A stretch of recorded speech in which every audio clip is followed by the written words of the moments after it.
Hello everyone. कैसा चल रहा है सब कुछ? I am back on YouTube और after by long time I am back now. Like I think around एक ईयर मुझे हो गया लास्ट वीडियो डाले हुए। या सो या I am very safe, we all are safe, we all are very well. I hope, उम्मीद है आप सब भी बहुत सही होंगे, बहुत ही अच्छे होंगे आप लोग सब अपने अपने घरों में। So guys, in this Covid scenario I request you all कि घर पर रहो, जितना हो सके उतना घर पर ही रहो। ट्राई करो कि बाहर नहीं जाए हम लोग अननेसेसरीली, तो ही बेटर होगा हम लोगों के लिए। बिकॉज हाँ, this time is not a good time and okay, like everything passes. ये टाइम भी निकल जाएगा, ये समय भी निकल जाएगा and कभी ना कभी जल्दी ही हमारे लिए एक बहुत अच्छा टाइम आने वाला है।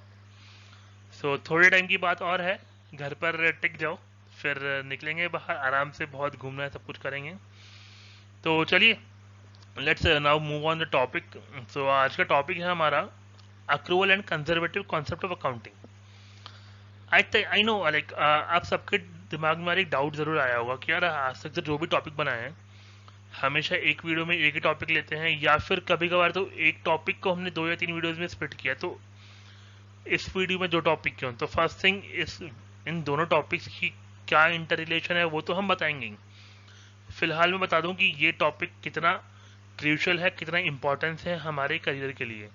Like either you are doing a business और you are doing a job. आप चाहे एक एंट्री लेवल फ्रेशर अकाउंटिंग या चाहे इंटर्न है, या अकाउंटिंग जॉब में आप फ्रेशर हैं, या फिर आप एक बहुत ही सुपीरियर, लाइक बहुत ही हेड और सीएफओ लेवल पे हैं, तो भी हाँ, ये कंसेप्ट बहुत काम आता है। लाइक इट इज समथिंग जो हर जगह काम आएगा आपको। आप चाहे कहीं भी चल जाओ, accounting in the whole accounting world, आप कहीं भी जाओ, ये टॉपिक एक ऐसा टॉपिक है जो आपको हर जगह काम आएगा।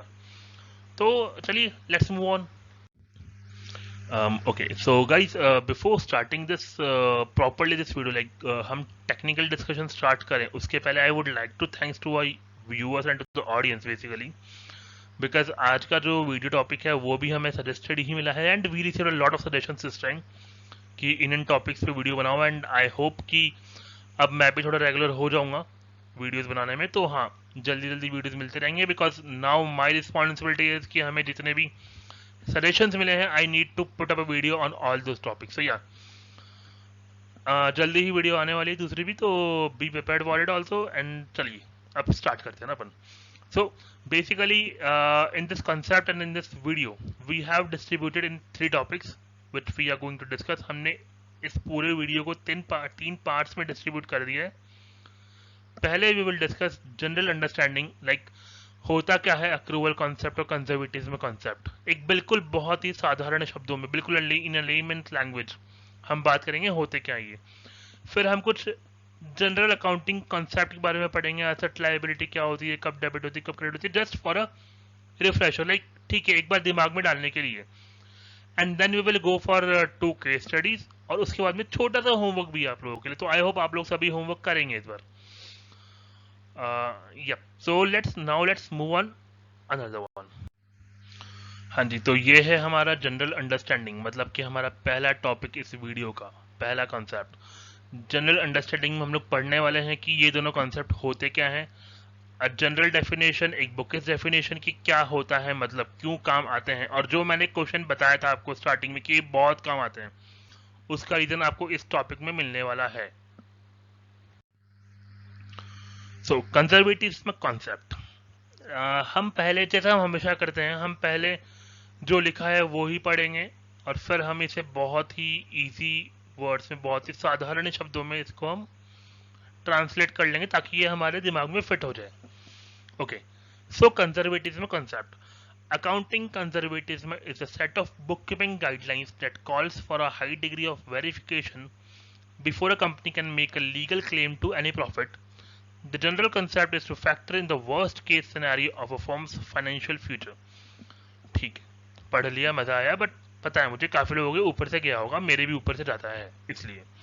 ठीक है, तो now what is accounting conservatism? Accounting conservatism कुछ ऐसी गाइडलाइंस है बुक कीपिंग करने के लिए, लाइक अकाउंटिंग करने के लिए कुछ ऐसी गाइडलाइंस है अकाउंटिंग कंजर्वेटिज्म के अंदर, जो हमारा जो लीगल क्लेम है प्रॉफिट पे, वो बहुत ही स्ट्रांग कर देता है। लाइक कि अगर मैं बोलूँ कि मेरी कंपनी के अंदर इस बार 100 रुपए का प्रॉफिट हुआ, if I am following accounting conservatism concept in my accounting, like अगर मैं अकाउंटिंग कंजर्वेटिज्म को फॉलो करते हुए अकाउंटिंग करता हूँ, तो मेरा वो 100 रुपए के प्रॉफिट बोलना, that that will be strong belief, उस चीज को वो बहुत ही स्ट्रॉन्ग कर देगा. Now let's move on the next two lines जो बहुत ही काम की है, जो इस टॉपिक को अक्रूवल से लिंक भी करने वाली है, और बहुत बहुत बहुत इंपॉर्टेंट लाइन है जो हमें बहुत काम आती है. लाइक मैंने जो स्टार्टिंग में कहा था कि आप चाहे एक एंट्री हायर है, या फिर आप इंटर्न है, या फिर आप बहुत ही सीएफओ लेवल के हैं, तो ये दो लाइन ऐसी है जो बहुत ही काम आनी है. So word accounting conservatism concept states, ये बोलता है uncertain liabilities are to be recognized as soon as they are discovered. दूसरी बात ये बोलता है revenue can only be recorded when they are assured of being received. मतलब अब इसको हम बोलते हैं बिल्कुल इजी वाले वर्ड्स में कि भाई अनसर्टेन लायबिलिटी मतलब नुकसान होने वाला है ना, तो उसको तो पहले ही रिकॉर्ड कर लो. और अगर रेवेन्यू मतलब अगर कोई कमाई होने वाली है तो वो तभी रिकॉर्ड करना जब वो हो जाएगी. अच्छा अकाउंटिंग छोड़ो, let's talk in a very simple manner. हम बहुत ही अपनी रोज डेली लाइफ के बारे में बात करते हैं.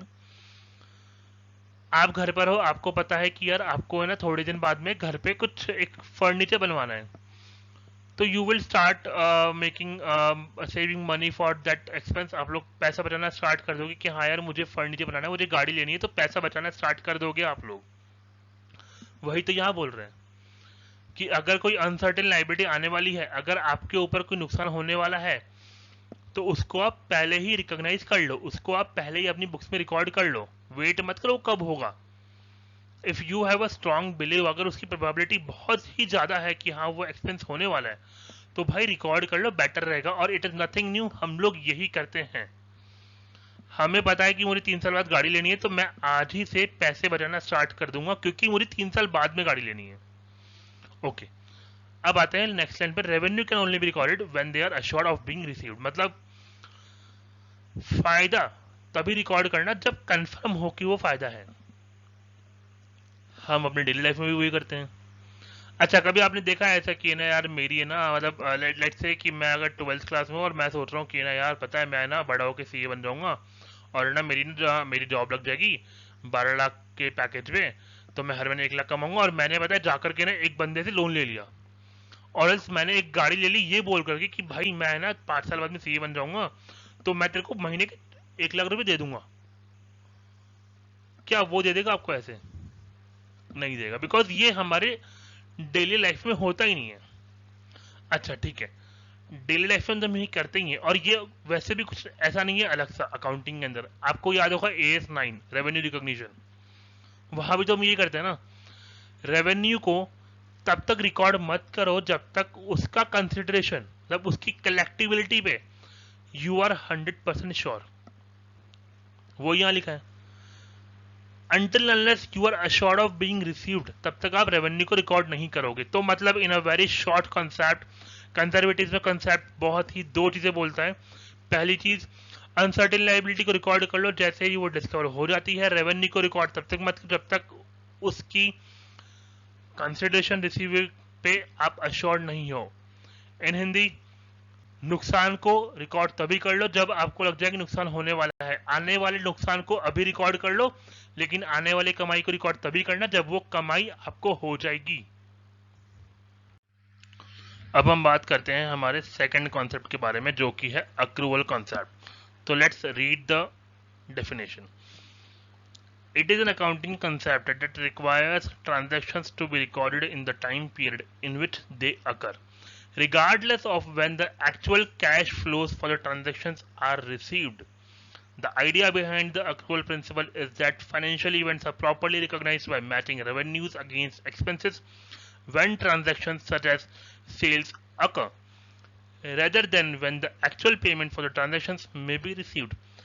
बहुत बहुत ही सिंपल सा पॉइंट है.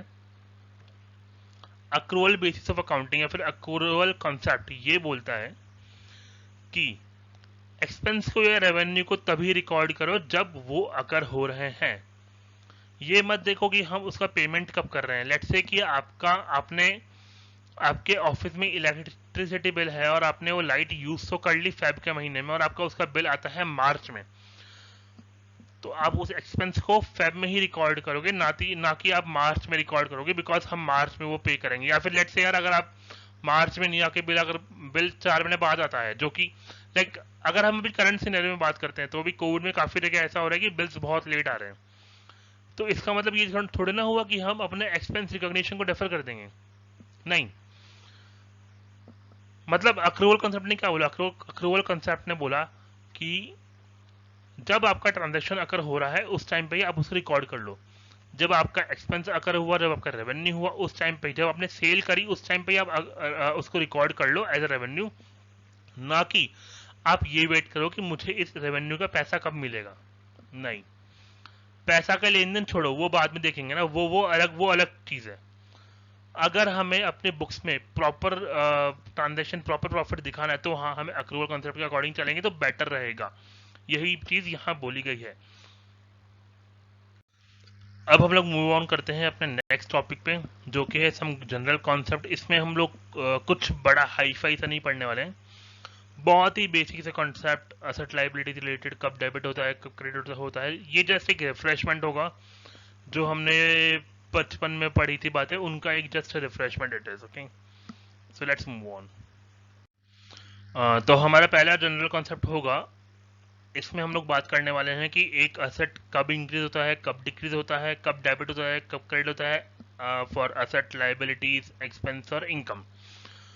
चले जाओ बिल्कुल बचपन में, मतलब 11th क्लास की वो स्टार्टिंग के 4-5 क्लासेस में, वहाँ हमने पढ़ा था असेट अगर बढ़ेगा तो डेबिट होगा, कम होगा तो क्रेडिट होगा, लायबिलिटी अगर बढ़ेगी तो क्रेडिट होगा, कम होगा तो डेबिट होगा, एक्सपेंस अगर बढ़ेगा तो डेबिट होगा, कम होगा तो क्रेडिट होगा, इनकम बढ़ेगी तो क्रेडिट होगा, डिक्रीज होगी तो डेबिट होगा।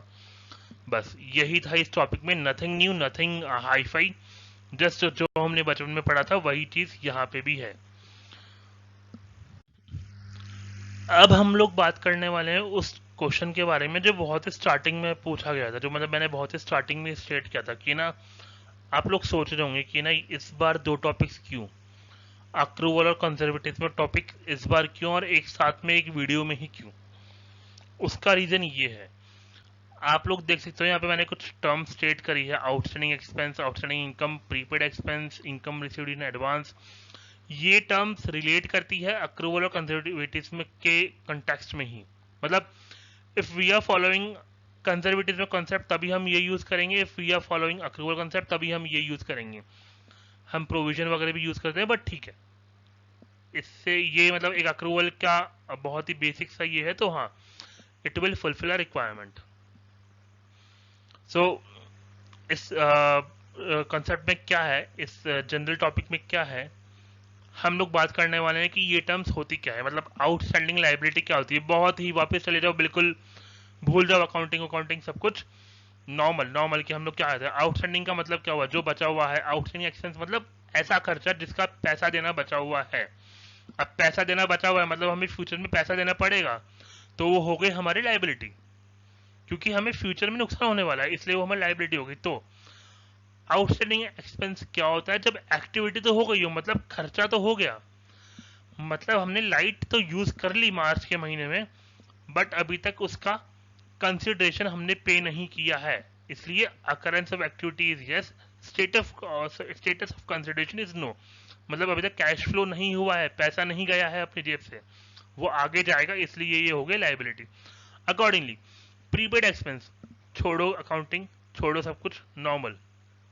प्रीपेड का मतलब क्या हुआ, पहले पे कर देना।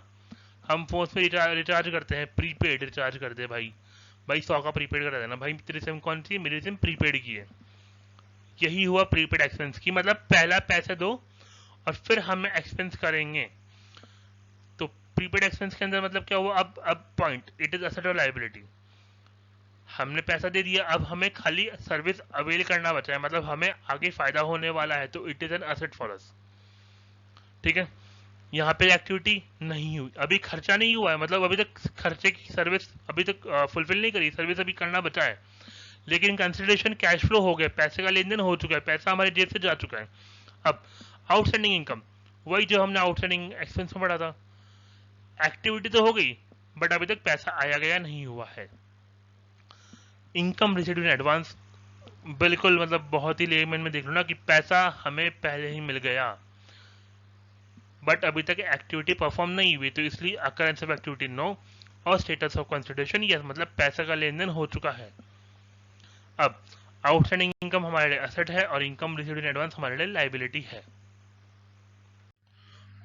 तो अब हम लोग बात करने वाले हैं दो केस स्टडीज के बारे में। मैंने जैसे स्टार्टिंग में स्टेप बताया था आप लोगों को कि हम लोग इस टॉपिक में दो केस स्टडीज देखेंगे and that will be for outstanding expense और प्रीपेड एक्सपेंस। इनकम साइड की केस स्टडीज आप लोगों के सेल्फ प्रैक्टिस के लिए होगी। तो ओके लेट्स स्टार्ट। तो हमारी केस स्टडी 1 है आउटस्टैंडिंग एक्सपेंस के बारे में। आउटस्टैंडिंग एक्सपेंस क्या होता है वो मैंने अभी पिछले ही कुछ मिनट पहले बताया था, तो हाँ आप लोग वहां जाके वापस देख सकते हैं अगर किसी को डाउट है तो, नहीं तो let's start from year only. So तो हमारा केस स्टडी क्या बोलता है कि लेट्स से हम लोग अगर बात काम कर रहे हैं मार्च 21 की ईयर एंड क्लोजिंग पे हम लोग काम कर रहे हैं और हमारे पास अभी तक मार्च का इलेक्ट्रिसिटी का बिल नहीं आया है और वो आने वाला है 12 अप्रैल तक, 12 अप्रैल को हमें वो बिल आएगा। कोई नई बात नहीं है ये। अगर हम अपने घर का बिल भी देखें तो अनटिल अनलेस हम लोग एडवांस पे नहीं करते हैं, हमारे पास बिल हमेशा महीना खत्म होने के बाद ही आता है। तो अब इस केस में हम क्या करेंगे, मतलब हम लोग मार्च का बिल रिकॉर्ड करेंगे नहीं करेंगे, या फिर हम बुक्स ही क्लोज नहीं करेंगे, हम बोलेंगे कि नहीं भाई अभी तो है ना पहले हमारा बिल आएगा फिर हम करेंगे। क्या करेंगे, बिकॉज देखो बुक्स को क्लोज नहीं करना, बुक्स को होल्ड पे डाल देना इज नॉट अ सॉल्यूशन, क्योंकि खाली लाइट का बिल नहीं और भी बहुत सारे बिल्स आते हैं बिजनेस में और वो तो पता नहीं कब तक आते हैं। तो हम गवर्नमेंट को ये नहीं बोलेंगे कि भाई रुक जा मेरा है ना अभी एक बिल आना बचा है पहले वो आने दे फिर मैं बुक क्लोज करूंगा फिर तेरे को मैं सबमिट कर दूंगा, तो वो प्रैक्टिकेबल नहीं होती, तो वो तो हटा ही दो। अब कॉन्सेप्ट आए दो, या तो मार्च के एक्सपेंस को छोड़ दो, इग्नोर कर दो, या फिर उसे रिकॉर्ड कर दो। और अगर रिकॉर्ड करना है तो कैसे रिकॉर्ड करेंगे, अब हम बात करेंगे ये। हाँ जी, तो अब बात करते हैं कि ना हम लोग ये रिकॉर्ड करेंगे कैसे, मतलब हम लोग कैसे अपने मार्च के एक्सपेंस को बुक करेंगे बुक्स में। बिकॉज हाँ हमें बुक्स तो क्लोज करनी है नहीं हो, चाहे बिल आए चाहे नहीं आए वो, क्योंकि ये बात हमारी गवर्नमेंट नहीं सुनेगी, ये बात हमारी और अथॉरिटीज नहीं सुनेगी जहां पे हमें अपने फाइनेंशियल्स प्रेजेंट करने होंगे। तो हम लोग कैसे रिकॉर्ड करेंगे, पहला पॉइंट, हमें अपना एक्सपेंस तो बुक करना है मार्च का, तो हम डेबिट क्या करेंगे, इलेक्ट्रिसिटी एक्सपेंस अकाउंट। अब आती है बात कि हम क्रेडिट साइड में क्या डालेंगे। अगर हम अब हम नॉर्मल पॉइंट लेते हैं कि अगर मेरे पास बिल आ गया मार्च का मार्च में ही, तो मैं क्या एंट्री पास करता, electricity account debit to bank, ठीक है। बट यहाँ बैंक तो अभी कर नहीं पाऊंगा बिकॉज मुझे पता नहीं कितने रुपए देने हैं, बिल ही नहीं आए इसलिए। तो एक बार के लिए बैंक को हटा के हम डालते हैं outstanding expense account credit side में।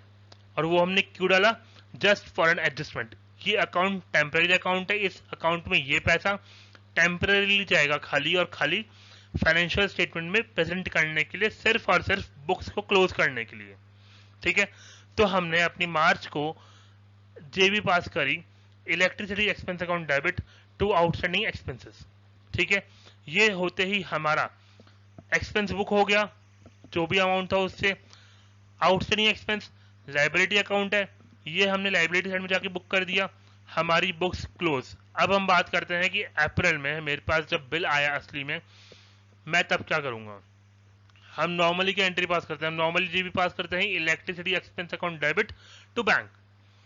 अगर मेरे पास बिल उसी टाइम का बिल उसी ड्यूरेशन में आ जाए ना मैं पे कर दूं तो। बट यहाँ पे क्या हुआ, मेरे पास बिल पहले का आया हुआ है।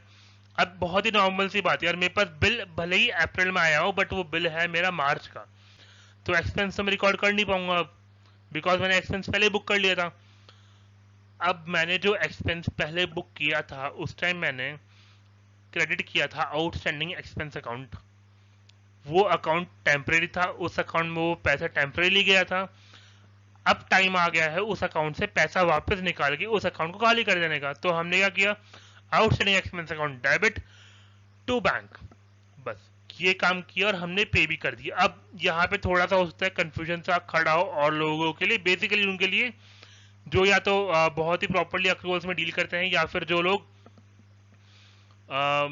वेंडर या बेसिकली जो लोग जॉब में है बेसिकली उनको थोड़ा सा इशू आएगा कि यहाँ पे डायरेक्टली बैंक क्यों किया, तो वो लोग अपने अकॉर्डिंगली यहाँ पे वेंडर वाली एंट्री हिट कर सकते हैं। बट हाँ, जो बहुत ही बिल्कुल बेसिकली पढ़ रहे हैं उनके लिए दिस इज सफिशिएंट जो होता है ये होता है। अब बात करते हैं उनके लिए जो बेसिकली जॉब वाले लोग हैं, जिनको वेंडर, जो लोग वेंडर में डील करते हैं, वो लोग क्या करते हैं, electricity expense account debit to outstanding expense, वो तो डन है। पेमेंट के टाइम पे वो लोग क्या करते हैं, वो लोग करते हैं electricity account debit to vendor और फिर करते हैं वेंडर टू बैंक। तो बस उसी अकॉर्डिंग यहाँ पे थोड़ा सा अमेंडमेंट करके इनकी ये वाली जेबीबी वेंडर अकाउंट से हिट करके ये लोग प्रॉपर्ली पास कर सकते हैं। तो अब हम लोग मूव ऑन करते हैं अपने second case study and the last topic of this video. Prepaid expense भी हमारी केस स्टडी होगी। तो इसका केस कुछ इस प्रकार है कि हम लोग फिर से मार्च 21 की ईयर एंड क्लोजिंग पे काम कर रहे हैं और हमारे पास एक बिल आया सॉफ्टवेयर लाइसेंस फी का। लेट्स से हम लोग कोई भी सॉफ्टवेयर यूज कर रहे हैं, हम एडोब का सॉफ्टवेयर यूज कर रहे हैं और मेरे पास उसका बिल आया 3 मंथ का एक साथ में 90 रुपए का, 90 रुपीज का bill I received from adobe reader और उस बिल का ड्यूरेशन था मार्च 21 टू मई 21। अब क्या मैं यहाँ कैसे रिकॉर्डिंग करूंगा, क्या एडजस्टमेंट होगी? Okay, before going for that let's यहाँ पर हम एक केस समझ लेते हैं हल्का सा। मुझे मेरी बुक्स मार्च में क्लोज करनी है, मेरे पास बिल 3 महीने का है, मार्च का, अप्रैल का और मई का। बेसिकली मेन चीज यहाँ पे ये है कि हम रिकॉर्डिंग तो कर लेंगे, ठीक है, बिल आ गया तो हमें रिकॉर्ड करना है नहीं, बट द पॉइंट इज कि हम लोग 90 रुपीज को कैसे रिकॉर्ड करने वाले हैं। क्या मैं 90 का पूरा एक्सपेंस मार्च में बुक कर लूंगा, या मैं क्या क्या हिट करूंगा, कौन सा एक अकाउंट हिट करूंगा, उस पर हम लोग बात करने वाले हैं अभी। ठीक है, तो जैसे हमने केस स्टडी 1 में एक डमी अकाउंट यूज किया, डमी तो नहीं बोलेंगे, एडजस्टमेंट हमने अकाउंट यूज किया था वहां पे, जहां पर हमने टेम्पररीली एक अमाउंट डाल के रख दिया था जो हमने ईयर एंड होते ही वापस निकाल लिया था। वो था आउटस्टैंडिंग एक्सपेंस का अकाउंट। हम यहाँ पे यूज करेंगे प्रीपेड एक्सपेंस का अकाउंट बिकॉज ये एक ऐसा केस होगा जहां पर हम लोग पैसा पहले दे रहे हैं। क्यों? क्योंकि हमारे पास बिल कब आया, मार्च में। कब का आया, मार्च का, अप्रैल का और मई का बिल हमारे पास मार्च में आ गया। तो एनी हाउ मैं 2 महीने का पेमेंट पहले ही करने वाला हूं उनको, इसलिए हमने यहाँ पे यूज किया प्रीपेड एक्सपेंस। अब मेरा टोटल एक्सपेंस है 90 रुपीज फॉर 3 मंथ्स। सो मेरा एक महीने का एक्सपेंस कितना होगा, 90 by 3 is equal to 30 rupees. तो ठीक है, पहला पॉइंट, मेरे मार्च का एक्सपेंस है 30 रुपीज, उसको मैंने बुक किया सॉफ्टवेयर लाइसेंस अकाउंट डेबिट। वो तो डेबिट होना है एक्सपेंस के अंदर ही, बिकॉज मार्च का ही एक्सपेंस है, मार्च में ही बुक कर रहा हूँ, तो ठीक है। अब बात करते हैं अप्रैल के और मई के एक्सपेंस के बारे में। अप्रैल और मई का एक्सपेंस मेरा बुक होगा नेक्स्ट 2 मंथ्स में। अब मैं फ्यूचर में तो जा नहीं सकता because I don't have time machine, तो मैं उसको आज ही रिकॉर्ड कर लूंगा प्रीपेड एक्सपेंस के नाम पे।